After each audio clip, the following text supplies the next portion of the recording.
یہ دور جس سے ہم گزر رہے ہیں یہ پرفتن دور ہے. آئے روز نت نئے فتنے جن سے ہمارا راستہ بڑھ رہا ہے اور دین اجنبی ہوتا جا رہا ہے. رسول اکرم صلی اللہ علیہ وسلم نے فرمایا تھا بدأ الاسلام غریبا وسيعود كما بدأ فطوبى للغرباء. اسلام جب شروع ہوا تھا، جب اس کی ابتدا ہوئی تھی مکہ میں، تو یہ اجنبی تھا. پھر اللہ تعالیٰ نے اس دین کو سر بلندی عطا فرمائی، ہر طرف غالب ہو گیا. فرمایا کہ پھر ایک وقت آئے گا تو سیعود غریبا، یہ دوبارہ اسی اجنبیت کی طرف چلا جائے گا جس طرح وہ شروع میں تھا. فطوبى للغرباء، فرمایا کہ اس وقت جو اجنبی لوگ ہوں گے ان کے لیے خوش خبری ہو. طوبہ کے دو معنی ہیں. ایک معنی خوش خبری ہے اور طوبہ کا ایک معنی جنت میں ایک درخت ہے جس کا بڑا گھنا اور طویل سایہ اور 100 سال تک ایک سوار چلتا رہے اس کا سایہ ختم نہیں ہوگا، یعنی اس کے لیے جنت ہے. تو یہ اجنبیت جس سے ہم گزر رہے ہیں اس میں ضرورت اس بات کی ہے کہ ہم اپنے دین پر ثابت قدم ہو جائیں اور اس کے لیے کچھ اسباب ہیں جو قرآن و سنت میں مذکور ہیں.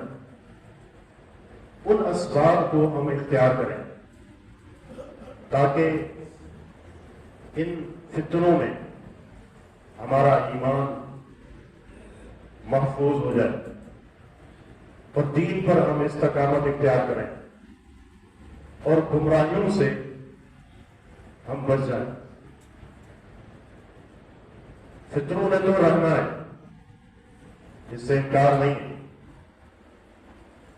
اللہ کے رسول صلی اللہ علیہ وسلم نے اپنے فرامین میں جہاں فتنوں کا ذکر کیا ہے وہاں ایک مسلمان کی جو ذمہ داری ہے وہ بھی ذکر کی ہے اور وہ اسباب بھی ہمیں بتائے گئے ہیں جن کو اختیار کر کے ہم فتنوں سے اپنے آپ کو بچا سکتے ہیں. آپ نے فرمایا ستکون فتن، قریب فتنے ہوں گے. اور کیسے ہوں گے؟ مختلف احادیث میں آپ نے بتایا ان کی شدت کو. کہیں فرمایا کموج البحر، سمندر کی موجوں کی طرح یہ فتنے ہوں گے. سمندر کی موج اس میں اشارہ ہے. ایک تو یہ تیزی سے آئیں گے اور بے درپے ہوں گے. جیسے سمندر کی جو لہر ہے ایک گزر جاتی ہے اس کے بعد دوسری پھر تیسری، اس طرح.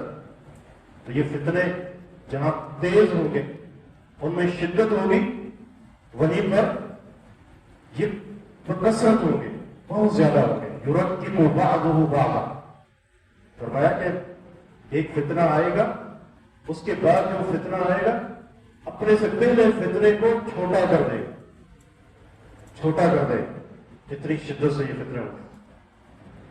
تو اس میں ہم نے اپنے ایمان کا بچاؤ کرنا ہے، دین پر استقامت اختیار کرنی. لیکن کس طرح؟ اس کا طریقہ کیا ہے؟ پہلی چیز جو اس حوالے سے میں ذکر کرنا چاہتا ہوں وہ ہے الاقبال علی القرآن تلاوتاً وحفظاً وعملا، کہ قرآن کریم کی طرف توجہ اختیار کرنا، قرآن کریم کی تلاوت کر کے جسے اللہ توفیق دے اس میں سے اس کو یاد کرنے کی کوشش کریں، کچھ آیات، کچھ صورتیں، اور اسی طرح اس پر تدبر کریں، غور و فکر کریں۔ قرآن کریم کی یہ تاثیر ہے کہ اس سے دین پر بندہ مستقیم ہو جاتا ہے، ایمان پر اس کے قدم مضبوط ہو جاتے ہیں، پھر فتنوں کی ہوائیں اس کو ہٹا نہیں سکتی۔ اللہ تعالیٰ نے قرآن کریم میں ذکر کیا وَقَالَ الَّذِينَ كَفَرُوا لَوْلَا نُزِّلَ عَلَيْهِ الْقُرْآنُ جُمْلَةً وَاحِدَةً، کفار نے قرآن کریم پر کچھ اعتراضات کیے بے جا، بے سروپا، جن میں کوئی وزن نہیں۔ اللہ نے بعض کا جواب بھی دیا، ان میں سے ایک جواب یہ بھی ہے، انہوں نے یہ اعتراض کیا کہ یہ قرآن اس نبی پر، محمد صلی اللہ علیہ وسلم پر یک بارگی کیوں نہیں اتارا گیا؟ یعنی ایک ساتھ اتر جاتا، یہ تھوڑا تھوڑا کیوں اترتا ہے؟ تھوڑا تھوڑا کیوں اترتا ہے؟ آپ جانتے ہیں قرآن کریم نبی علیہ السلام پر تقریباً 23 سال کی مدت میں اترا ہے، حسب ضرورت، اور جیسے جیسے کوئی مناسبت آتی، رہنمائی کی ضرورت پڑتی، قرآن کریم اترتا۔ تو اس چیز کو جو باعث خیر تھا، کفار نے اعتراض بنا دیا، کہا کہ ایسا کیوں نہیں کہ یہ قرآن ایک ہی بار اتر جاتا؟ اللہ تعالیٰ نے اس کا جواب دیا، اس کی حکمت ذکر کی کہ ایسا کیوں ہے۔ كَذَلِكَ لِنُثَبِّتَ بِهِ فُؤَادَكَ وَرَتَّلْنَاهُ تَرْتِيلًا۔ دو باتیں، دو حکمتیں یہاں اس کی ذکر کی۔ پہلی کہ ہم چاہتے ہیں اے نبی صلی اللہ علیہ وسلم اس قرآن کو آہستہ آہستہ، موقع بموقع، حسب ضرورت آپ پر اتاریں تاکہ آپ کا دل مضبوط ہو جائے، آپ کا دل مضبوط ہو جائے۔ تو قرآن کریم پر جو مختلف اللہ نے حکمتیں ذکر کی ہیں، ان میں سے کہ قرآن کریم کو آہستہ آہستہ کیوں اتارا گیا، فرمایا اس کی وجہ کیا ہے؟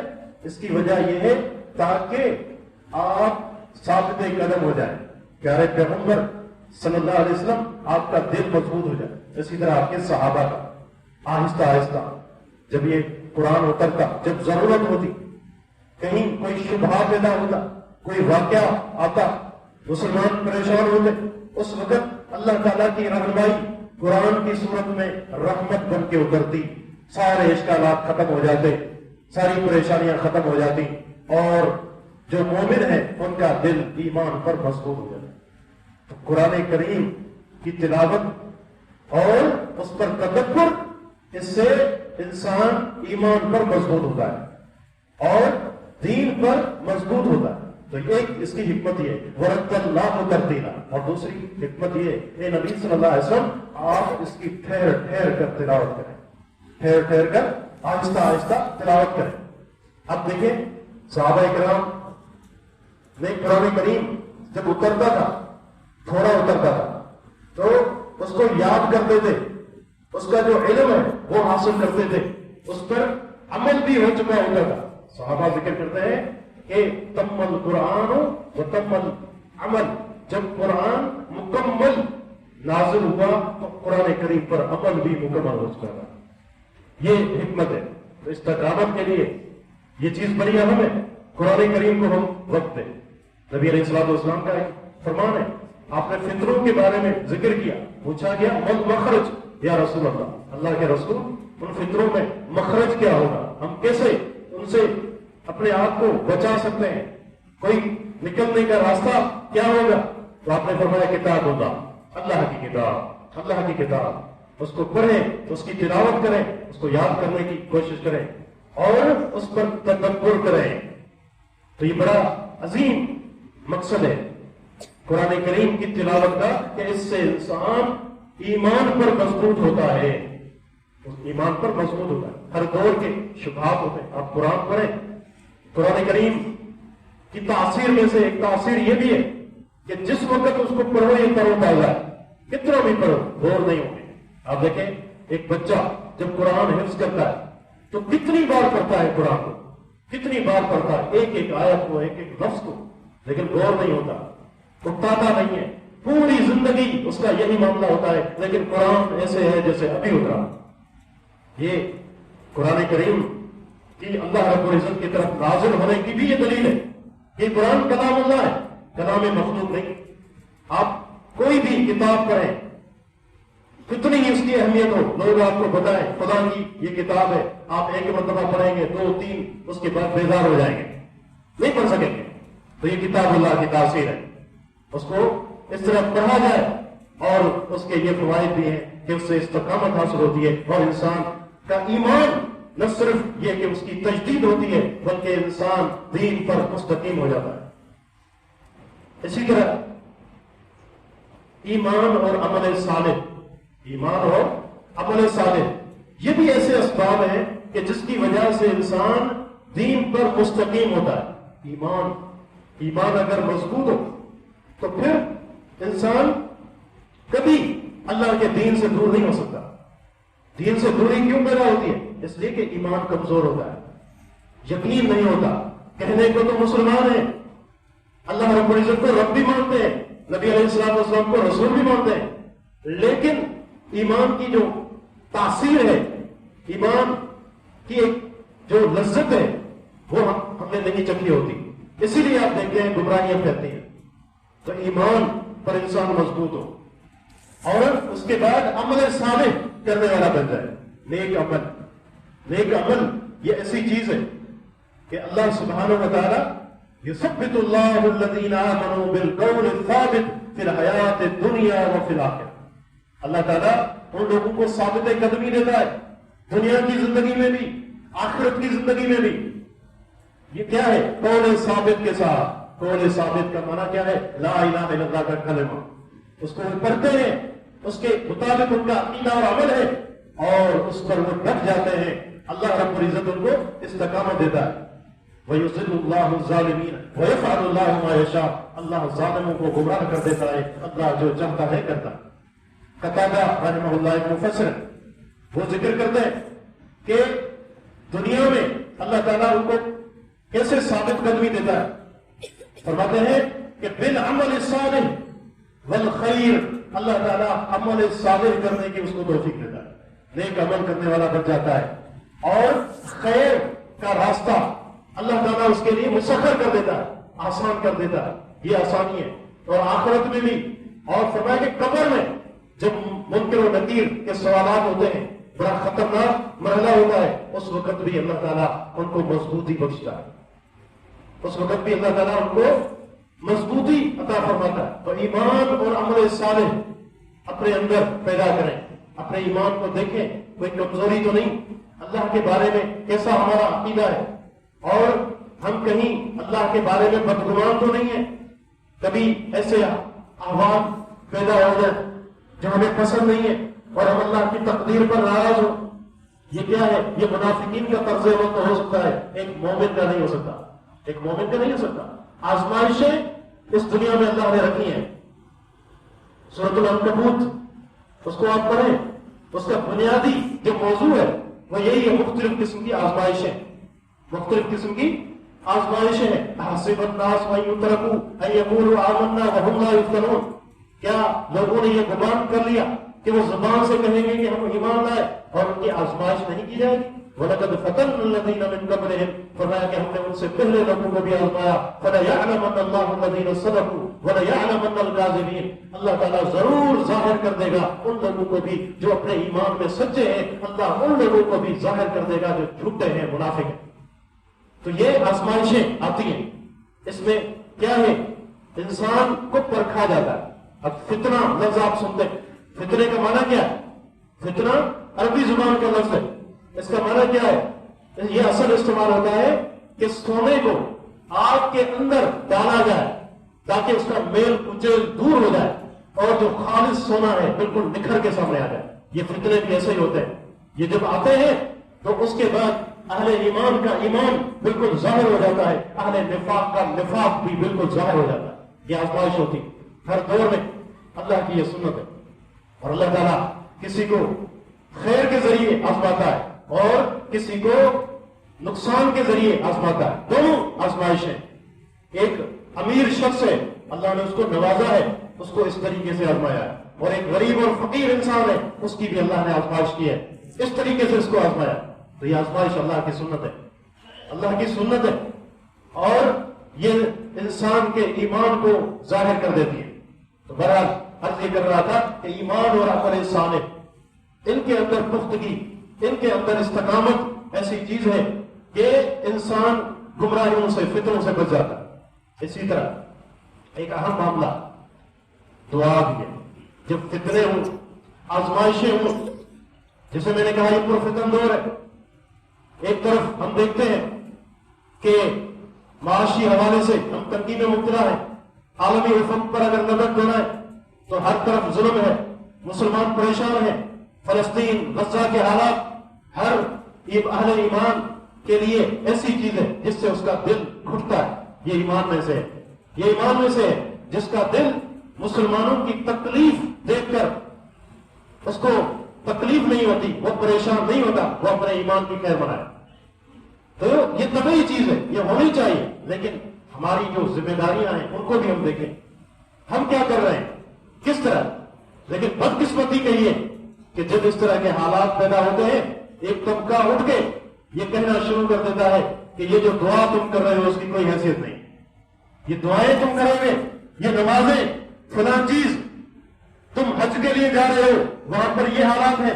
قربانی کے دنوں میں بھی آپ سنیں گے کچھ لوگ یہ کہتے ہوئے ملیں گے کہ اس سے بہتر ہے کسی غریب کے ساتھ تعاون کر دو, اور کسی بیوہ کو یہ رقم دے دو, اور کسی بچی جس کی شادی نہیں ہو رہی اس کو یہ پیسے دے دو, قربانی کرنے کی کوئی ضرورت نہیں.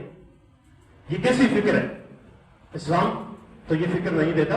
اللہ نے یہ سب چیزیں ہم پر مقرر کی ہیں. یہ مختلف عبادات ہیں, ہر ایک کی اپنی اپنی اہمیت ہے. ایک چیز کو غیر اہم کر کے اور آپ دوسری کی اہمیت جتانا چاہتے ہیں, یہ قطعاً یہ دینی سوچ نہیں ہے, یہ اسلامی فکر نہیں ہے. ہر ایک کی اپنی اپنی اہمیت ہے, ہر ایک کی اپنی اپنی اہمیت ہے. تو میں بات کر رہا تھا کہ دعا کے بارے میں بھی اس طرح کی باتیں سمجھ آتی ہیں کہ دعائیں کرنے سے کیا ہوتا ہے, اتنے عرصے سے دعائیں ہو رہی ہیں, کچھ نہیں ہو رہا. دعا کیا ہے یہ سنیں, حدیث ہے, نبی علیہ الصلوۃ والسلام فرماتے ہیں الدعاء سلاح المومن, دعا مومن کا ہتھیار ہے. جس طرح آپ دشمن سے لڑتے ہیں ہتھیار لے کے, اسی طرح دعا بھی ہتھیار ہے, ہتھیار ہے. اس کو کم نہ سمجھیں. اللہ تعالی سے جب آپ یہ چیز مانگتے ہیں, تمام اسباب کو بھول کر اپنی کمزوری ذکر کرتے ہیں, تو یہ چیز ایسی ہوتی ہے کہ اللہ کو بہت پسند ہے. نبی علیہ الصلوۃ والسلام نے کیا فرمایا, انکم تنصرون وترزقون بضعفائکم, لوگوں تمہیں رزق دیا جاتا ہے, تمہاری مدد کی جاتی ہے. کیوں؟ جو تمہارے کمزور لوگ ہیں, جو کچھ نہیں کر سکتے, وہ دعائیں کرتے ہیں اللہ سے, ان دعاؤں کی وجہ سے اللہ تمہیں رزق بھی دیتا ہے اور تمہاری مدد بھی کرتا ہے. یہ دعا, تو کبھی بھی اس چیز کو کمتر نہ سمجھیں. تو دعا بڑا عظیم ایک ہتھیار ہے. فطروں میں بھی حالات کیسے بھی کیوں نہ ہو, اَمَّن يُجِيبُ الْمُضْطَرَّ إِذَا دَعَاهُ وَيَكْشِفُ السُّوءَ, کون ہے بھلا بتاؤ. اللہ فرماتا ہے جو پریشان حال کی پریشانی کو دور کرتا ہے, جب وہ اس کو پکارتا ہے, وَيَكْشِفُ السُّوءَ, اور اس کی ہر طرح کی پریشانی کو ختم کر دیتا ہے. لا الہ الا اللہ, کیا اللہ کے سوا کوئی اور ہے؟ اللہ ہی. تو دعا, نبی علیہ الصلوۃ والسلام کی دعائیں بھی ہیں, خود قرآن نے بھی یہ دعا ذکر کی اہل ایمان کی, ربنا لا تزغ قلوبنا بعد اذ هديتنا وهب لنا من لدنك رحمة, کہ ان کی یہ دعا ہے, یہ ہمارے رب لا تزغ قلوبنا, ہمارے دلوں کو ٹیڑھا نہ کر, بعد اذ هديتنا, بعد اس کے کہ تو نے ہمیں ہدایت دی, تو نے ہمیں ہدایت دی. اب ہدایت کے بعد یا اللہ ہمارے دل کو گمراہ نہ کرنا. یہ دعا ہے اہل ایمان کی, یہ کثرت سے پڑھنی چاہیے. وَهَبْ لَنَا مِن لَّدُنكَ رَحْمَةً, اور ہمیں اپنی طرف سے رحمت سے نواز، انکا انت الوہاب، اس لیے کہ تو وہاب ہے، بہت زیادہ عطا کرنے والا ہے، تیری نوازشات بے شمار ہیں، تیری نعمتیں ختم ہونے والی نہیں ہیں، تیری رحمت کی کوئی انتہا نہیں ہے، تو دینے والا۔ تو یہ دعا، اور نبی علیہ السلام یہ دعا کثرت سے پڑھا کرتے تھے، یا مقلب القلوب ثبت قلبی علی دینک، اے دلوں کے پھیرنے والے میرے دل کو اپنے دین کی طرف پھیر دے، اور یا مقلب القلوب ثبت قلبی علی دینک، اور اسی طرح صرف قلبی علی طاعتک، کہ میرے دل کو اپنی اطاعت کی طرف پھیر دے۔ یہ پیارے پیغمبر صلی اللہ علیہ وسلم کی دعاؤں میں سے۔ تو دعا ایک عظیم عمل ہے، اس کو کبھی کمتر نہ سمجھیں، ہمیشہ اس کا سہارا لیں، دشمنوں کے مقابلے میں بھی، عام مسلمانوں کے لیے بھی، اور اسی طریقے سے اپنے حالات میں بھی، دین پر استقامت کے لیے بھی دعا کا جو ہتھیار ہے بڑا مؤثر ہے، اس کو ہمیشہ استعمال کریں۔ اسی طرح ایک آخری چیز ذکر کرتا ہوں، اور انشاءاللہ یہ سلسلہ ہم آگے بھی جاری رکھیں گے، اور بھی اسباب آئیں گے، لیکن ایک اور سبب جو اللہ تعالیٰ نے ذکر کیا ہے وہ ہے اللہ کا ذکر۔ اللہ کا ذکر کثرت کے ساتھ اللہ کا ذکر ہو۔ اللہ کا ذکر جب انسان کرتا ہے تو وہ بھی فتنوں سے محفوظ ہو جاتا ہے، شیطان اس کے قریب نہیں آتا، دور ہو جاتا ہے اس سے۔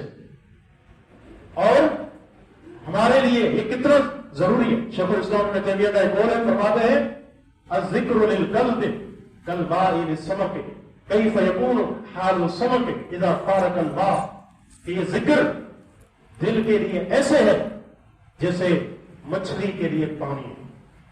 کہتے ہیں مچھلی کو اگر پانی سے نکال دیا جائے تو اس کی کیا حالت ہوگی، اسی طرح یہ دل ہے، اگر اس کو ذکر سے دور کر دیں گے تو اس کی بھی یہی کیفیت ہوگی، بلکہ اس سے بھی زیادہ ہوگی۔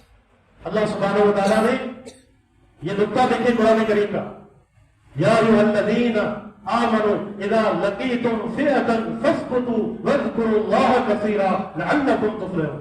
اندازہ کریں موقع کیا ہے، جنگ کا موقع ہے، دشمن سامنے ہے۔ فرمایا کہ ایمان والو، جب تمہارا مقابلہ دشمن سے ہو تو ایک تو ان کے مقابلے میں ڈٹ جاؤ، ثابت قدمی اختیار کرو، دائیں بائیں رہو، کمزوری پیدا نہ کرو، اور دوسرا وَاذْكُرُوا اللَّهَ كَثِيرًا، اللہ کا خوب ذکر کرو۔ مفسرین ذکر کرتے ہیں کہ مختلف مواقع میں یہ جو سختی پر مبنی جنگ کا موقع ہے، جان جا سکتی ہے، دشمن سامنے ہے، لیکن ذکر ایسی چیز ہے جس کی وجہ سے انسان کے قدم یہاں ڈگمگاتے نہیں ہیں، بلکہ وہ مضبوط بن کے کھڑا ہو جاتا ہے۔ فَاسْبُتُوا، اللہ کا ذکر کرو بہت زیادہ، لَعَلَّكُمْ تُفْلِحُونَ، تاکہ تم کامیاب ہو جاؤ۔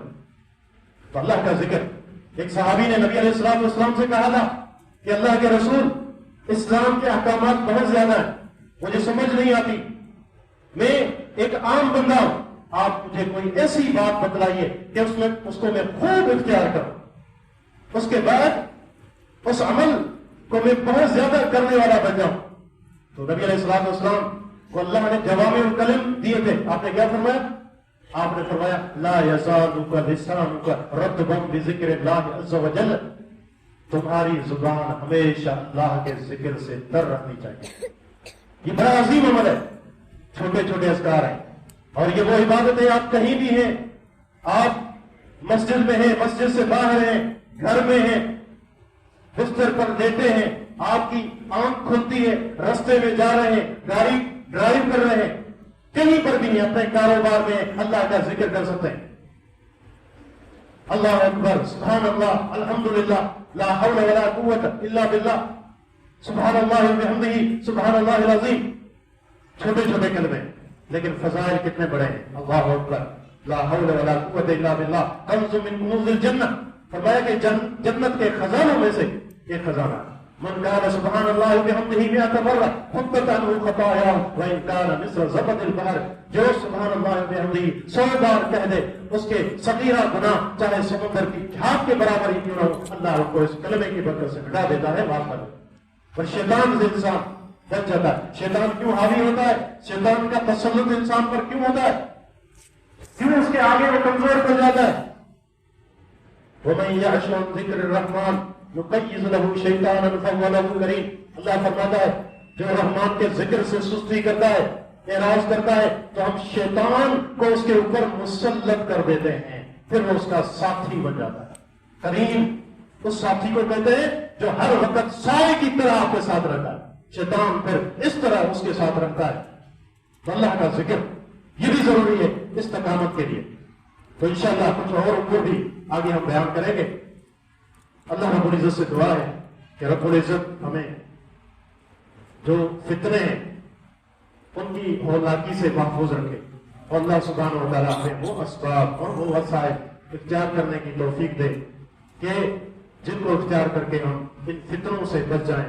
اللہ سبحانہ و تعالیٰ ہم سب کا حامی و ناصر ہو۔ هذا بالله التوفیق، وصلی اللہ علی نبینا محمد وعلی آلہ وصحبہ اجمعین۔